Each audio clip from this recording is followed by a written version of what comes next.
Thank you so much, Andrew. It's a great introduction, as always. Every time you introduce me, I always have to look around and say, is he really introducing me? It's just a wonderful pleasure to be here today and to be with all of you who have signed on for today's webinar. So I just want to say again, repeat a few things that Andrew had mentioned before I dive into today's content, so you get to know a little bit more from me about who you're going to be listening to today. I think that's kind of nice since you're going to be hearing my voice for the next 45 minutes.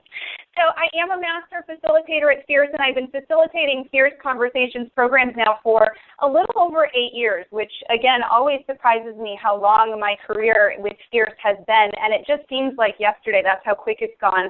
I just love the programs at Fierce, but also the message that we're trying to convey. So I do come from a professional background that's rich in OD and learning and leadership development, and the topic that we're going to discuss today, feedback, specifically how to ask for and receive it, is right up my alley. It's something that I'm very passionate about, and I'm excited to engage in a bit of a dialogue with you around that today as well. I think that feedback is a valuable and critical leadership competency for all of us, and I think that oftentimes it's underutilized. So we're going to talk a little bit more about that today as we move through the next 45 minutes.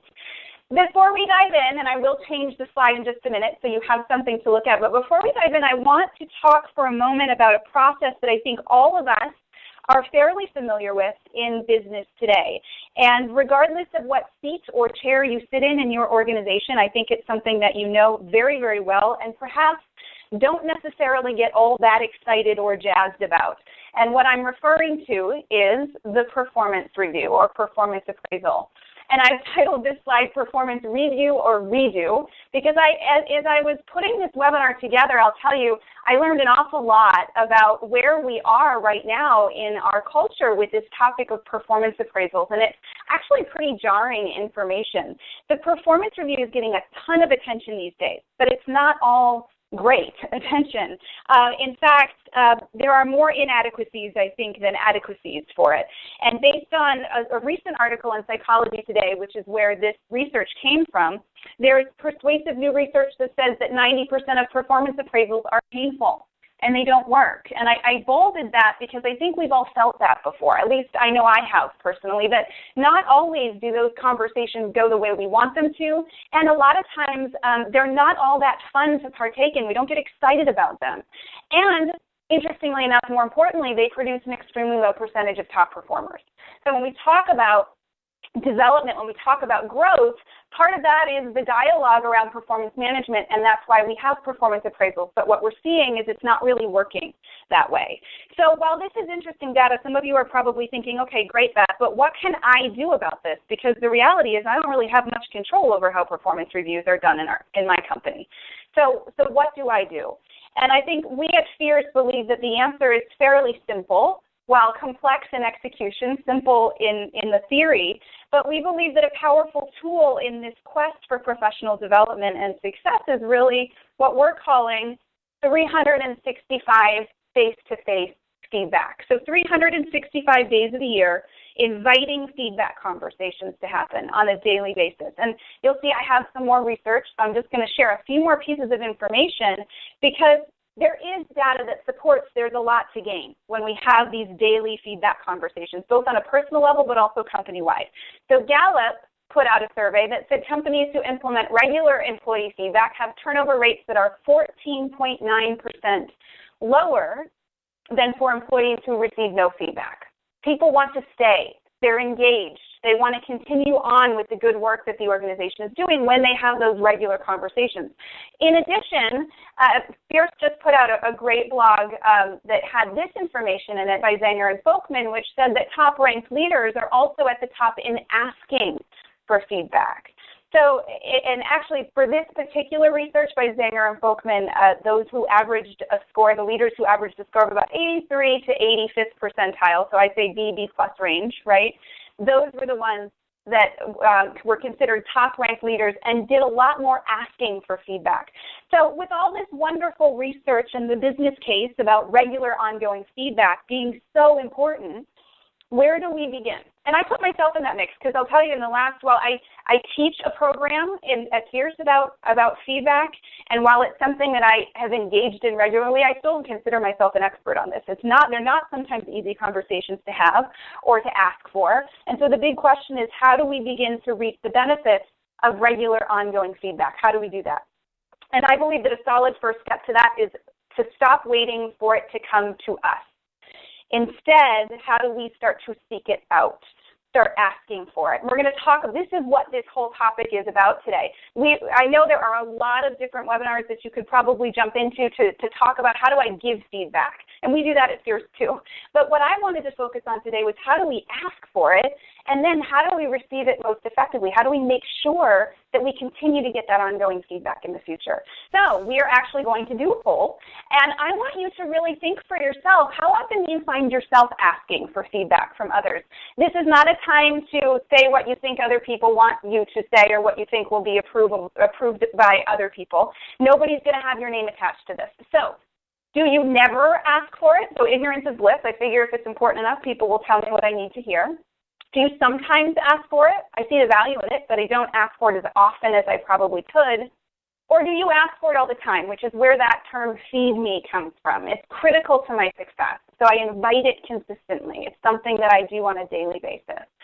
So we're gonna go to that poll and give you an opportunity to vote, and you have already started doing so that's great. So the poll numbers are coming in fast and furious. And we've got a mix, it looks like. It seems to be heavier on the sometimes. So yeah, I see the value in it, but maybe I could ask for it more often, or I don't ask for it as often as I could. And some of you, which is really great, are coming in with a yes, absolutely, I do it on a regular basis. Regardless of how you answer this, it's never sometimes or all the time. I think it's important to recognize where we all are individually, because hopefully that will inform what you will gain, what we will gain in the next hour being together.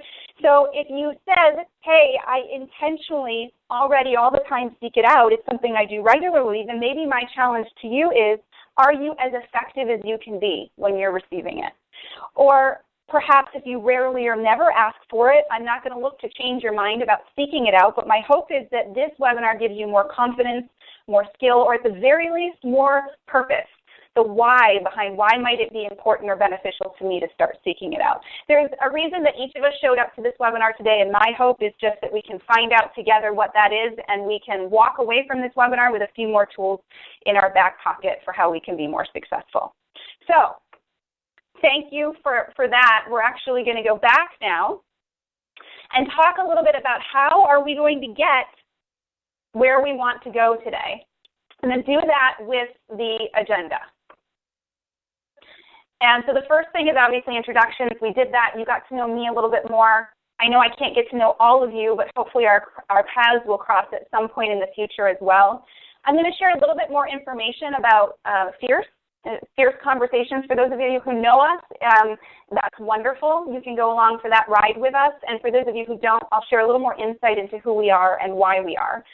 What is feedback? We're going to level set the group with a foundational definition, because we do teach feedback at Fierce, and I know feedback is a big term. It's like leadership or accountability. A lot of people have many different definitions for it. So I want to share what we mean at Fierce when we say feedback, and then get to what we really came here to do, which is talk about the 5 Fierce tips for inviting and receiving feedback most effectively. And then we'll have time for a Q&A at the end. Hopefully you'll bring me lots of robust questions and I can answer all of them for you. If not, I always commit to getting an answer out to you. So that's my hope at the end. We have time to interface a little bit.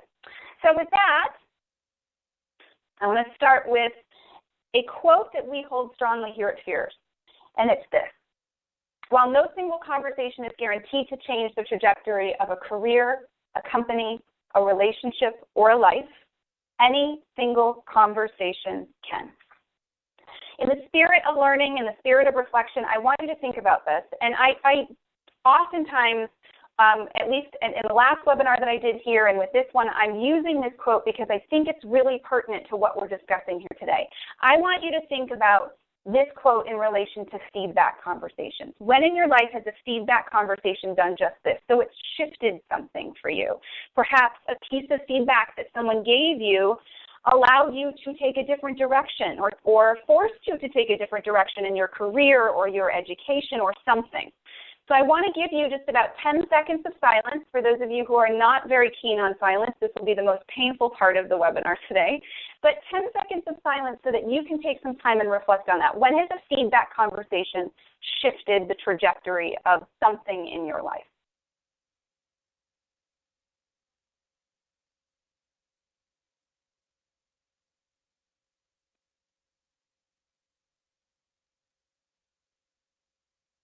Okay. So hopefully you've all at least got the image of that conversation in your mind. The reason I asked you to reflect on this is so that we can start to understand, all of us, the power that feedback can really have in our lives. As I said, I've done a lot of thinking on this over the last 4 weeks, and in addition to just seeing some really cool research out there, I did a lot of my own personal reflection and realized for myself as well that when someone chooses to courageously share with me feedback, or more importantly, how I ask for it or if I ask for it, really determines to an extent what will happen or won't happen for me, and that's how it's been. So the decision about whether or not to invite that feedback into your consideration is going to have some impact on determining your course or your path. And I use that word consideration. So I also want to say to the group, and we'll talk about this more, feedback, the beauty of feedback is that the power is in the feedback receiver's hands. So as you're receiving feedback, you have a choice, and we're going to talk about that a little bit more in a moment. So all of you considered some feedback that shifted something for you, and I said I had done some reflecting, and if it's not too self-indulgent, I just want to share my example with you of when a feedback conversation really shifted something for me. I can remember a time very early on in my career when I was poised to move into a new role. It was an OD consultant role, so I was getting onto the path of really taking my career to the next level. I was super excited about it. I had done so much work. I had really built the skill that I thought was important. I had worked my tail off in building relationships with leaders, and I really wanted this role so bad I could taste it. So the moment came for the position to be announced who was going to get it, and of course it was not me. I didn't get the job that I wanted. And I was absolutely shocked. I truly was. It was one of those moments I can remember just being completely knocked off my rocker. And a trusted mentor at that point said to me I should inquire to the hiring manager about why I didn't get the job. And so he was asking me to ask for feedback. And I thought at that moment, I don't know that I want to do that. I mean, if I do ask that question, what if she says, well, you're really not cut out for this career. You shouldn't be going in this direction. This is my advice to you. That was my fear.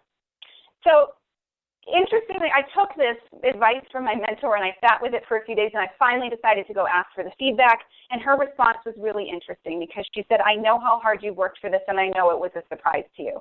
And here's what I think you're missing, which shocked me. But she said, you are missing a very important leadership competency, and that competency is the ability to share your opinion in certain situations where you know your opinion won't be popular. And it's to ask the big questions that you know will irritate or agitate people in a good way, but it's still not going to be comfortable. And she said, I need you to work on that before I can consider you for this position. So bottom line with all of this, it was a hard pill for me to swallow, but here's what I realized, and this is what I want you to think about, that by asking for that feedback and gaining insight from that hiring manager, I was actually given a choice. I was given even more power than I had before, which was I could take my behavior, my actions, my learning to a new level. Or I could decide to shelve it and let it collect dust, which sometimes we do as well, but I had a choice either way. Fast forward, long story short, I worked my tail off now in a different direction, and eventually over time, I ended up being able to move into a consultant role, and now I'm where I am today. I'm very pleased to be here, but I had a choice. I could have either taken that feedback or not. Unfortunately, I think many times the critical feedback that we all require to thrive gets lost, and we end up suffering because of it. So this can happen in a lot of different ways. If you think for yourself, perhaps you didn't ask for the feedback. If I hadn't asked for the feedback, I may have failed to recognize what would have made me more successful. Or if it's positive feedback, I may have failed to recognize what was working for me. So we can do that, or we can, like I said, shelve that feedback from a peer and convince ourselves that we don't need to work on it, or perhaps even that we are going to work on it in a little bit. We'll save it for a rainy day, or we'll pull it down when we think it's right or pertinent to our situation. So it collects dust, and it doesn't work for us. We fail to reap the benefits of it. What we're here to talk about today, and what I'm really trying to build a foundation for, is that if we can all just start to master the courage, because I know it's tough, but master the courage to invite daily, weekly, more feedback into our lives, we can drive results for ourselves, for our businesses. And I think that hopefully by thinking back to some really important and critical feedback in your life, you've been able to project that as well, that by taking that feedback and doing something, it actually puts you in a better place, or at least on the path to the results that you were looking for. So I'm going to share with you, before we get into those 5 tips, I'd like to share with you a definition, or level set us on a definition of feedback. And I think the first definition that's at the top of your screen, if you Google, you might be able to find this or stumble upon this definition. But this definition says that feedback is a rumbling, whining, or whistling sound resulting from an amplified or broadcast signal that has been returned as input and retransmitted. Yeah. So for some of us, that is often how feedback feels, right? In fact, here again, I have a personal example, but I can vividly remember a specific piece of feedback that I received in my career that couldn't have been better described than this particular definition. I had a leader of mine, a boss, and he brought me into his office to apparently give me feedback. He didn't tell me what he wanted to share with me. He sat me down in a chair and he pressed play on his voicemail. And I listened to myself for 4 minutes. I had apparently left him a voicemail message that he considered to be far too long, and he wanted to give some feedback to me. Now, granted, is there some really important information in the fact that perhaps 4 minutes is not how long a voicemail message should be? Yes. Was that feedback that I could use? Yes. But in the end, what happened was that I was ultimately humiliated and embarrassed by that experience, by his approach to giving me that feedback. And it felt a bit like a rumbling, whining, or whistling sound. And I can only think of, if you think about the Peanuts cartoons where the adults are all saying, wah, wah, wah, and that's the experience that that we get on the other end of that TV screen. That's about where I was with my own voice and with this experience of him trying to give me feedback on the voicemail message I left. It embarrassed me, and I stopped listening at a certain point.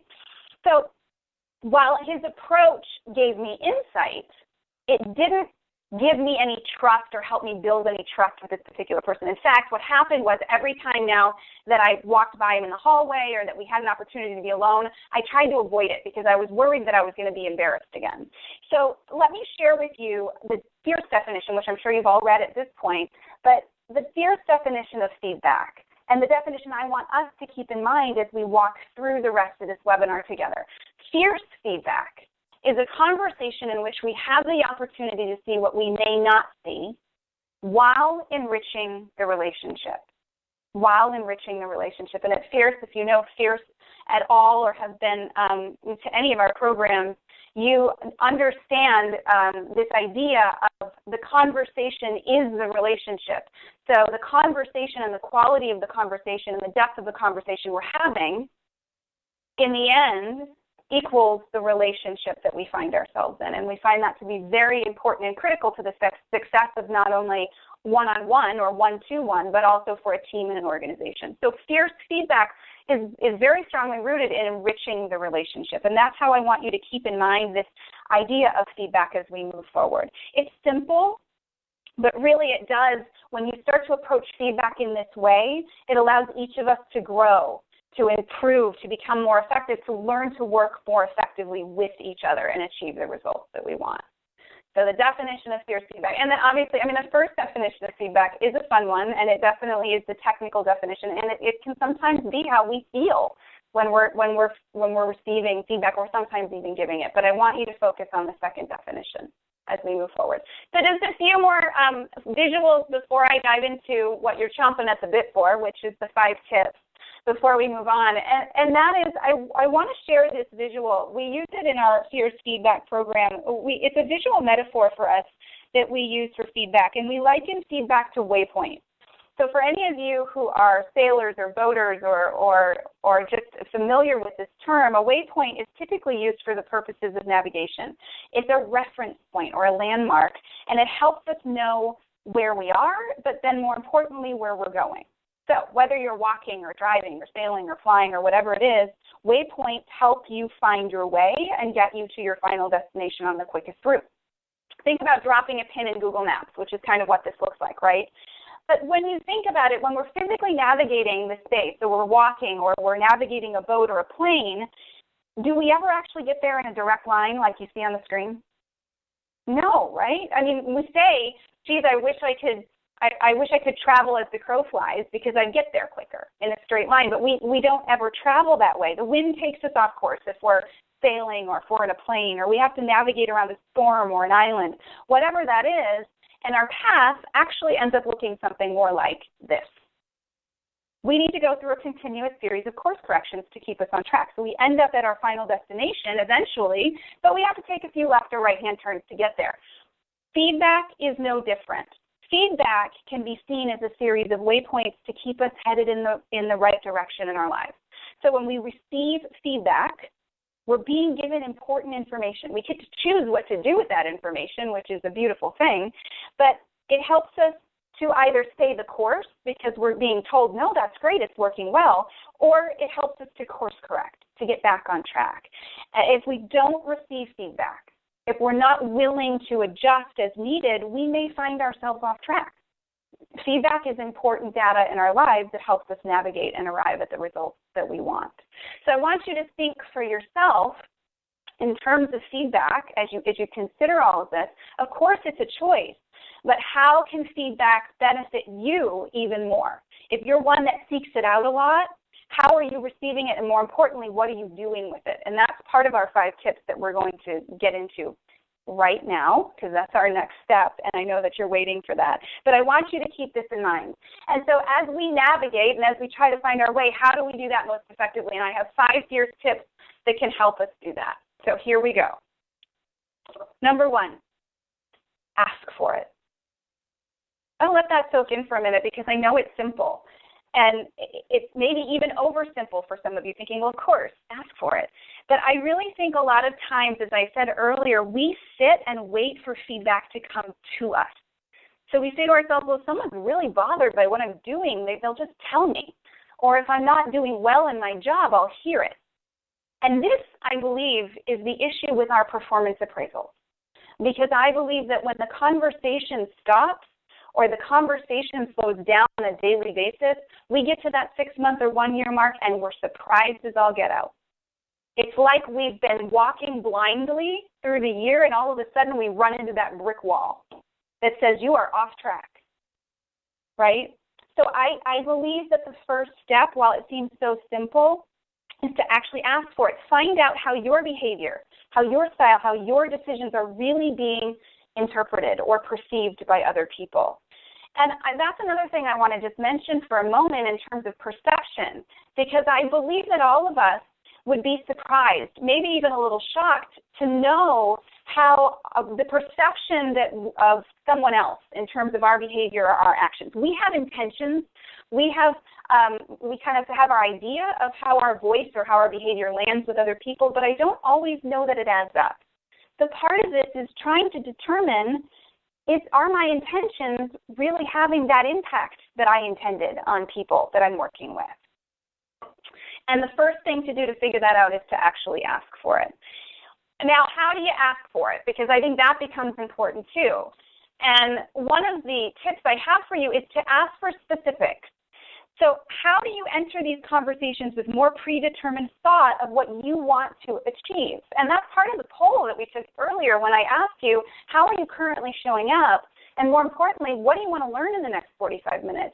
It's the same thing with these individual feedback conversations, is you have your perception perhaps of how you did or how you're showing up or how you're performing, and now it's time to check in and check that with other people so you can make sure that you're on course. I had a leader, I was doing a strategy session for a leadership team once. This was probably about 12 years ago. And I remember going to the leader of that group after the session, and I sat down with him. I'd known him for several years, and I said, so, how'd I do? And he looked at me, and he smiled, and he said, you did great. And then he paused for a moment. He didn't say anything else. And, of course, I was sitting there waiting for something else. And he came back and he said a few moments later, what specifically do you want to know about how you did? And he said, general questions lead to general answers.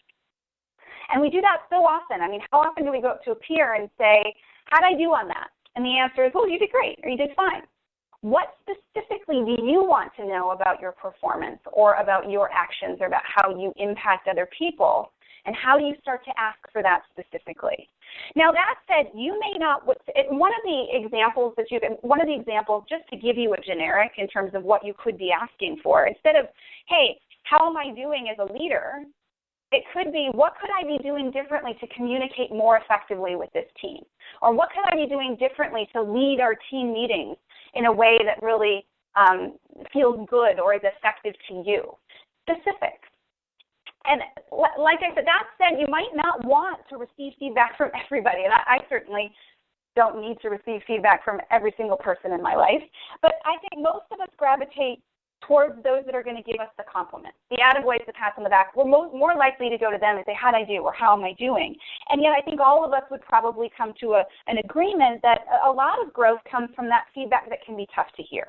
So ask yourself, and I'm not saying don't look for the good. We all need that. We all need that recognition and the appreciation, and we'll talk about that a little bit more today too. But ask yourself, is there something, or if there's something that I can learn about how to be a better colleague or how to be a better direct report or boss, why wouldn't I want to know that?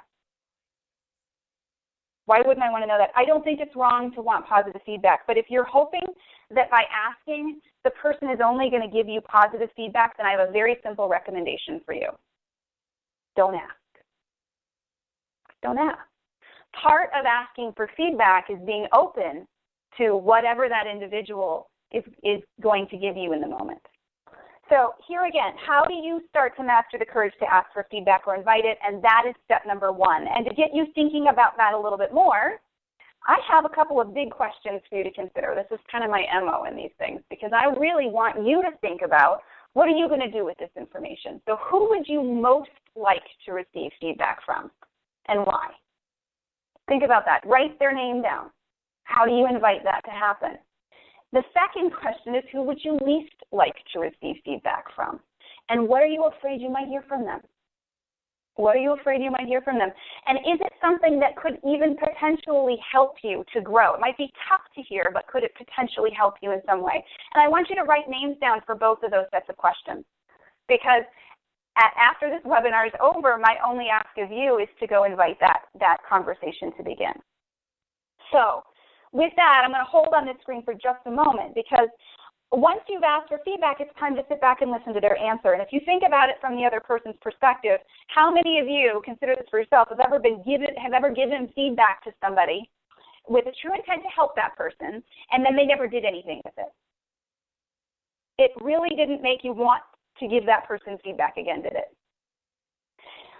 It can be scary to provide feedback to somebody, especially when it's tough to hear. And if you muster the courage to give it and nothing changes, it decreases your desire to want to do it again. People who respond well to feedback tend to be looked upon favorably in their organizations. That's true. People who respond well to feedback appear to have higher emotional intelligence. And they appear to genuinely want to learn, to do something different, to grow and to develop. So the question is, how do you work to receive feedback better? Well, one step, our step number 2, is to be prepared to listen and learn. Why is receiving constructive feedback one of the harder things to do? I ask that in my feedback courses all the time. Why is it hard to do? I get responses like, well, it's hard to hear stuff that you weren't expecting to hear, or you don't know what to do with. I think it's hard to be vulnerable. to stay open to where you aren't doing things well. Sometimes it can feel like you're standing on that cliff of failure, and if somebody says something to you that doesn't quite match your perception of yourself, you're going to topple right over that cliff. We take feedback personal because it is personal. When we are given feedback, we're not expecting, when we're given feedback, in my case, that is embarrassing to receive, our ego can be a bit bruised, and it can prevent us from hearing that feedback or doing something with it in order to make changes. Receiving feedback does not mean you need to believe every word of the feedback you receive. Instead, receiving feedback means you enter into the conversation and explore the feedback together with the other person. Listen to the specifics in the feedback. What is that person trying to convey? There's a quote I really enjoy that brings this home for me, and it's, when you're speaking, you only confirm what you know. When you listen, you might learn something new. So how do we show up to these feedback conversations prepared to listen and learn, suspending our own perception of ourselves? So here's my big question to you on tip number 2. What would happen if you suspended your perception of yourself and stayed fiercely present with someone else's perception? Instead of defending, instead of saying, oh yeah, but, or here's why, or here was my intent, I'm not a bad person, here was my intention. Because all of us want to be liked, we want to be seen as good people, and we want to be seen as having the expertise we need. And yet what would happen if you stayed fiercely present with someone else's perception of you? What could you learn, and what impact could that have?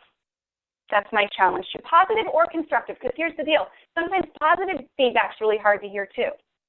It may not match up with our perception. So how do you stay fiercely present in either positive or constructive feedback, that perception of somebody else? All right. The next tip is to remain curious. It goes hand in hand with being prepared to listen and learn. But I wanted to call this one out because when you're receiving feedback, I guess my question to you is, when you are receiving feedback, are you quick to dismiss it, especially if it doesn't fit your perception of yourself?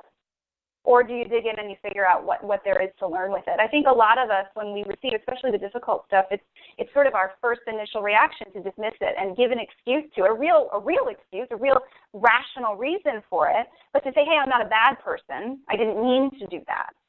So an element of truly listening, when I said be prepared to listen and learn, is to ask questions, to paraphrase, to dig in, to explore the other person's perception and not get defensive. And here, that word defense, it's so easy to say don't get defensive because I just said feedback is personal. So it can be very easy to get defensive in the moment. And yet, if you want to do this most effectively and make this feedback work for you, the key is to do your best when you're getting defensive, when you feel yourself getting triggered, to ask questions instead. Understand that triggering might happen. Getting triggered might happen. In other words, you may hear an opinion that doesn't match your perception, isn't in line with your own intentions, and you may be tempted to argue it. So explore the feedback giver's perception. Instead, say more about that. Wow, that's a little bit surprising to me. I haven't heard that, or I didn't know that was an impact I had. Help me understand that. Say more about that. What else? Is there anything else that could help me help you or help us as a team? Get curious. And if you find yourself being triggered, let them know. And immediately thank them for their candor. Remember, it's not easy to get difficult feedback. So this individual is providing you with information that could help you. How do you say thank you for that? I wasn't expecting to hear that, but I really appreciate you sharing it with me. And then if you have to take some time to process it, that's okay too. You don't have to continue the conversation. Here's the deal. If that is so shocking to you and you think, oh my gosh, I don't even know where to go from there. And I've had some of those moments where I said, wow, I don't even know what to say to that. My head is reeling right now. Can you give me a little bit of time to think about this, and then can we have a conversation in 20 minutes, half an hour, 2 hours, whatever that is? Be sure to follow up with them, but give yourself the time you need to digest that if it's important. So here are my questions to you on this particular tip. What do you really want to know that you've been afraid to ask?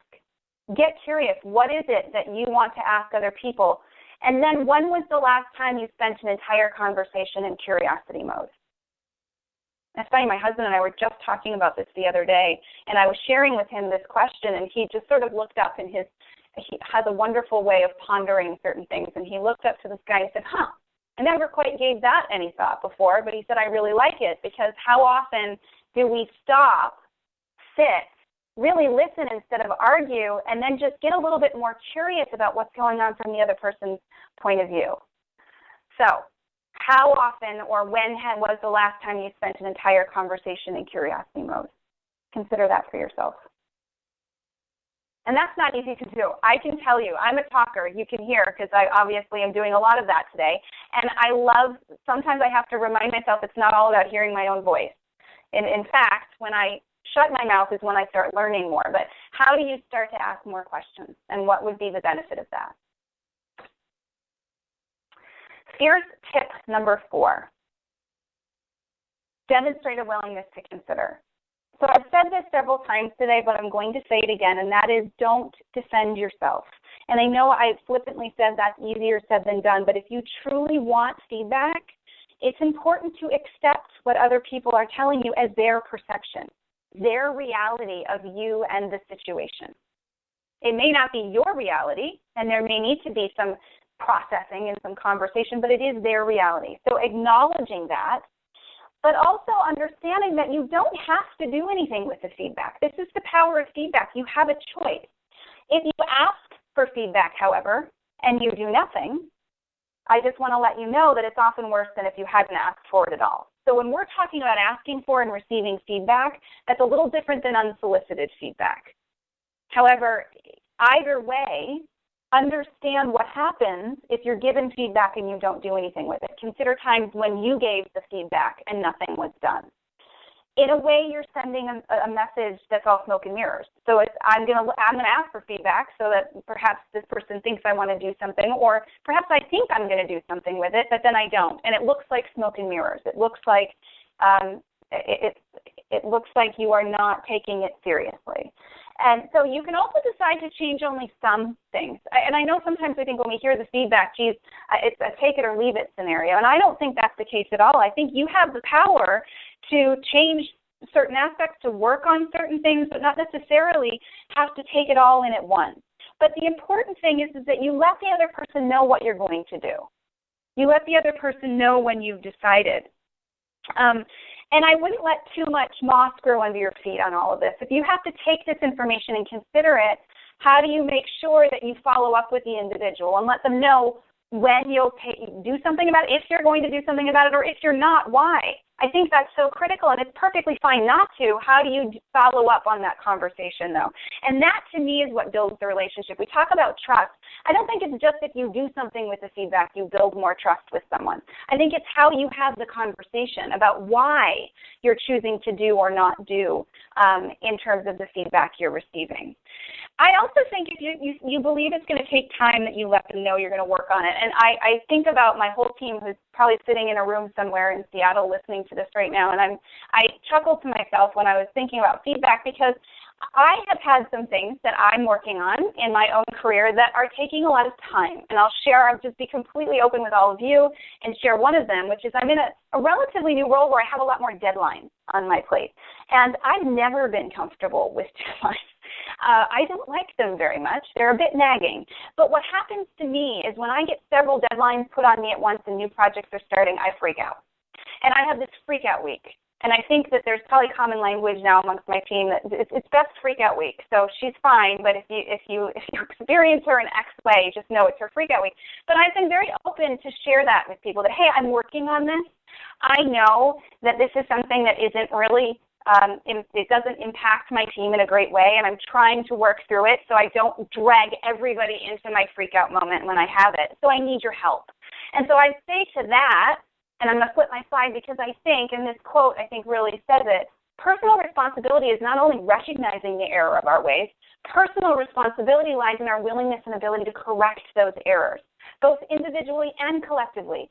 So I think it's a matter of identifying it for yourself, but then also tapping into your support systems, sharing it, having the conversation and say, and here's what I'm going to do about it. Help me. Help me help myself, because this isn't easy for me. Changing behavior is never easy. So lean into people for that. Yehuda Berg said that, and I just thought that was a really poignant quote. And I'm kind of geeking out on quotes today. So the last one wasn't something I had formally put into the presentation, but I realized that there were a few that jumped out at me in this research, and this was one of them. So here's my question to you. What recent feedback have you been given, and how can you master the courage to consider it? I don't think this expires, by the way. I think you could have been given feedback that's shelved, that's collected dust over the years, and it's time to take it down, dust it off, and do something with it. So is there something that you know you could start to consider? It's not about waking up and saying, great, I'm going to change it, and overnight, all of a sudden, it's done. This could be ongoing work that's not so easy, but how do you start to master the courage to dive in versus leaving it on the shelf or saving it for that rainy day? So consider that for yourself. Demonstrate a willingness to consider. And finally, as we're getting a little bit more toward that Q&A time, the fifth tip, which is to say thank you. Here again, so easy, we hear it a lot. I personally believe that greater respect leads to greater results. And I think if you look at it this way, by providing you with powerful feedback, the feedback giver, the person who's sharing this information with you, is actually taking a partnership role in your success. If you've ever considered it that way, they're helping you succeed. And it's not easy. Asking someone for feedback, but more importantly, how the person who's giving that feedback, it can be a dangerous and risky thing for them, especially if you're their boss. Consider that. And there's this whole other picture when you actually have hierarchical power, you have official power over someone. It can be really terrifying for a direct report to muster the courage to say, I don't think you're doing your job as well as you could. That's not an easy thing to do. For some people, for some individuals, they may be testing the waters with you for quite some time. So giving you maybe a little piece of feedback here or there, but never really diving in until you can show them through your words, through your tone of voice, and through your actions that you actually want to hear what they have to say. So here's my advice to you. You can take it or leave it. That's the beauty of advice. Your job is to remain grateful for whatever you get when you ask for feedback in order to pave the way for more meaningful feedback once trust has been built. And I hear from a lot of people, well, I ask for feedback all the time, but I just don't ever get it. And I think it's just, when you're a leader, when you get to a certain, you just never get it. Well, I think that's, I don't believe that. I think you can. And I think if you're asking for it and you're not getting it, I would be asking myself harder questions. Why is it that people aren't willing to share some of the tougher things with me? How could I be building trust more with the people that work with me? Or how am I reacting when they do give me feedback? I'll tell you one thing. If I give feedback and someone asks for it, I give it, and they react really defensively, I am not going to give feedback to that person again, likely. At least that will be my initial reaction. So if you've asked for it once and you had an ill reaction, that may be the reason it's not coming to you again. So consider for yourself, how are you showing up to these conversations, and how is that playing a part in the kind of feedback you are or are not receiving? And then how do you appreciate the feedback that you are receiving? And in fact, there's been, I'm sure all of you, you've seen research for years that shows how a culture of appreciation leads to more production or more happier people, more helpful employees, right? Well, I love, Francisco Gino has been one of my more favorite researchers to follow as of late, and she talks about the gratitude effect, which is, she says, receiving expressions of gratitude makes us feel a heightened sense of self-worth. Well, I think we can all agree to that. And more importantly, what I think is interesting is that in turn, it triggers other helpful behaviors toward both the person we're helping and other people. So, in other words, giving thanks after feedback can actually contribute potentially to a richer, healthier feedback culture. People helping people. People want to do the same with others around them. So that gratitude, while it may seem so simple, is so important when it comes to this overall package of how to receive feedback more effectively. So here's my final question to you. It takes courage to give feedback. Who deserves yours? Your gratitude. Sorry, who deserves your feedback? Who deserves your gratitude for feedback that they shared with you? That's an important question, I believe. And I don't think there's an expiration date on thank you, by the way.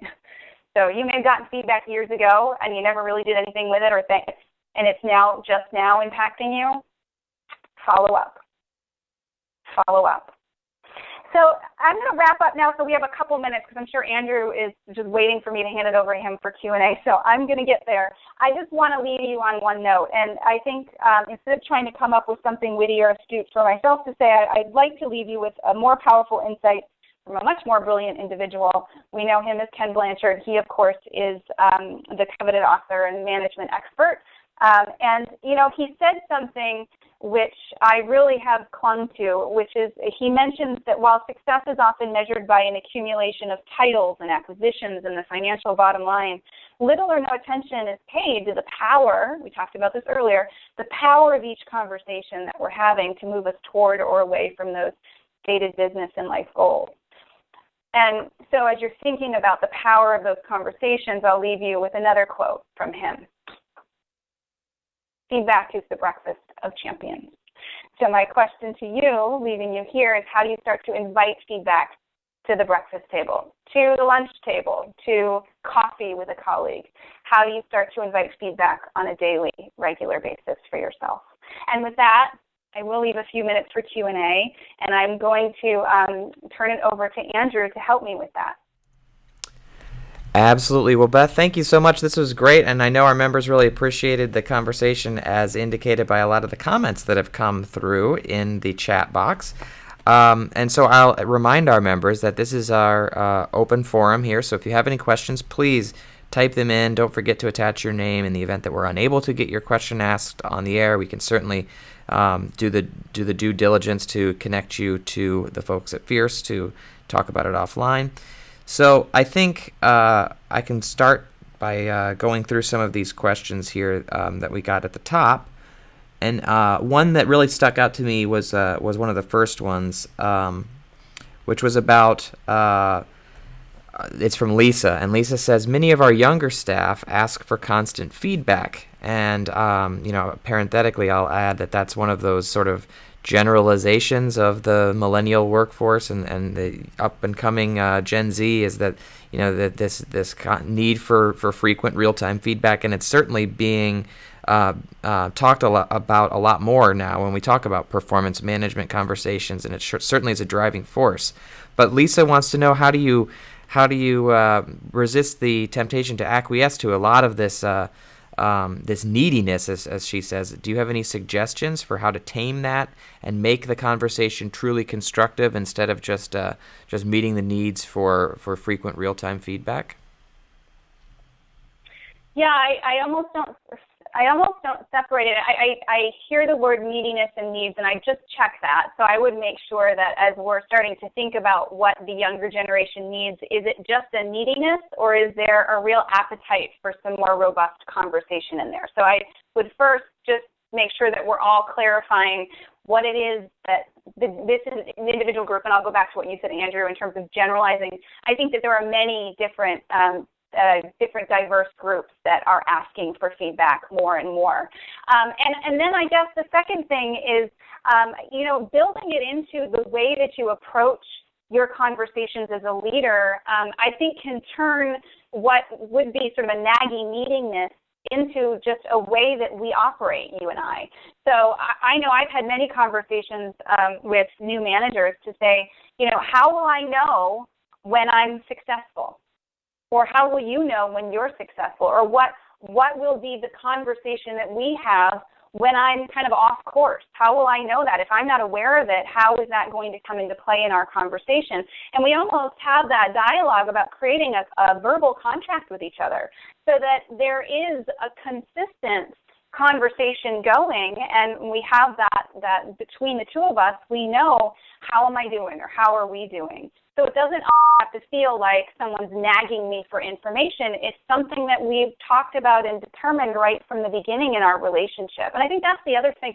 I go back to, a lot of times it's what's the fix right now, or what's the quick fix? And Lisa, this is not what you were asking, but this is where my head just went, which is I think that by building those relationships early on and with a strong foundation of how we're going to operate together, I think you kind of start to lose that need for how do I fix this, or how do I deal with that neediness, or how do I deal with that group of people. Instead, it becomes, human being to human being, how are we operating? What's that conversation look like? So I take it, and I know we're talking from an individual level up to the organizational level, but I take it back down to the individual level to say, how do we build that relationship right from the get-go? And what are your expectations and needs, and what are my expectations and needs? And then start operating that way through conversation and dialogue.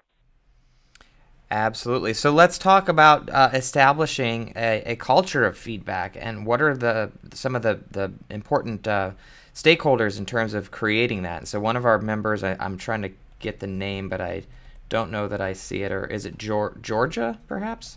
Well, anyway, we talk about how do you grow this culture? Does it have to start at the top with senior leaders, or is this something that can sort of organically grow in terms of getting the direct reports to kind of initiate the sort of conversation? So what's your sort of boilerplate answer, Beth, when it comes to getting started in terms of making this a cultural touchstone within the organization? I'm probably going to anger a few people by saying I think it can go both directions, and here's why I think that. I believe that leadership teams and a leader in an organization, those people who actually lead through inspiration, not just position. If we're going to go back to a Simon, Sinek kind of thing, but I believe that leaders who really do lead through inspiration will be the ones that are starting to have those regular conversations and walk the talk. And so my hope is that we are putting people into those positions who aren't just able technically to do the role or come up through the ranks, but are able to inspire and actually create a followership. So starting from the top helps to create that pull and propel, I think, the organization a little bit quicker. However, and I'll go to a personal experience of mine, the reason that I am here at Fierce, the reason I work for this company is because I was at an organization many years ago that I loved, but also brought Fierce into the organization. And it didn't bring Fierce in at the senior executive level. It brought Fierce in at that middle management or individual contributor level. And it was amazing the groundswell that happened. So when people started having this dialogue on a regular basis, they started changing their language and their approach. That's when, from an HR perspective, we started getting calls from the senior leadership team saying, can we get in on this? How do we start to get those skills built for us as well? So I go to both sides because I don't think that there's a right or a wrong way to approach it, but I do have some very strong perspectives in terms of leadership really owning that walk for the rest of the organization. But I think it's up to each of us individually to empower ourselves to have those conversations and to make the difference. Yeah, I think when you talk about this being a two-way street, it really does shine a light on the fact that that the involvement needs to take place on both sides of the equation. So I think that that's a good point. Now, one of our members brings up an interesting talking point, I think, and this will be our final question, but when we talk about going from an organization that may not do this well to one that's wanting to try to build that feedback loop and make it a permanent function within organizations and manager conversations, how do you get started? How do you keep people from feeling, as our member asks, overwhelmed when you were previously silent with feedback? So as a manager who hasn't shared feedback and is now starting to, does that lend itself to maybe some of the staff feeling a little bit picked on? Are there some ground rules and some guidelines that need to take place up front in order to get everybody on board and comfortable with the new situation? Yeah, I think it's a wonderful question, and it's sort of where I think that as we start to institute new skills or trainings, that's why Fierce in general, and what I'm talking about today and what we talk about at Fierce is about building that the relationship and building the trust, which will create the culture. So I think the conversation you're having leads to the relationship that you end up having with the individuals that you're working with, leads to the culture overall, that you're experiencing. So I don't think culture change or culture shift just happens because we institute a new program or we all of a sudden have a new way of operating. In fact, I think that if someone were to all of a sudden show up really differently with how they led me and were expecting that they were going to get applause, I don't know that they would get it. I think I'd be a little freaked out. I think part of it is educating ourselves and then educating those around us and saying, hey, being vulnerable and transparent to say, hey, I'm working on something new. As an organization, we want to be better. We want to strive for this. And here's how we think we can get there. And we need everybody to sort of jump on board, but it's a combination of walking the talk, being very realistic about your impact on other people when that happens, when that change happens, and then giving it some time, because I've never seen a culture shift overnight. Show me an organization where the culture shifted overnight, and I'll be a happy girl, but I won't believe it necessarily because I've never seen that happen. It takes time. We're talking about human beings changing behavior, and behavior takes a time to shift. So I think it's a process, and when we talk about the Fierce programs, we talk about what that process looks like. We talk about from an individual behavioral standpoint how people need to show up differently and shift their behavior in order to create that groundswell for others. So it's a great question and not an easy one to answer, as you can tell. But it's a really great question. Well, I think that this has been a great presentation, Beth, and I thank you for taking part in it, and I'm sure our members would happily continue to engage, but unfortunately we've run out of time. So again, Beth, thank you so much. It's been a pleasure learning from you today. Thank you all. It's been wonderful for me too, so I appreciate it. And that wraps up our webcast for the hour, but I encourage our members to look at the webcast schedule, and we'll have more webcasts next week, as well as another one today. So I just thank everybody for taking their time to attend today's session. Of course, a big thank you to the folks at Fierce for making this webcast possible. And I just want to thank you all one more time for taking a moment to spend with us, and we look forward to seeing you all on another webcast soon. Enjoy the rest of your day, everybody. Let's make the most out of it.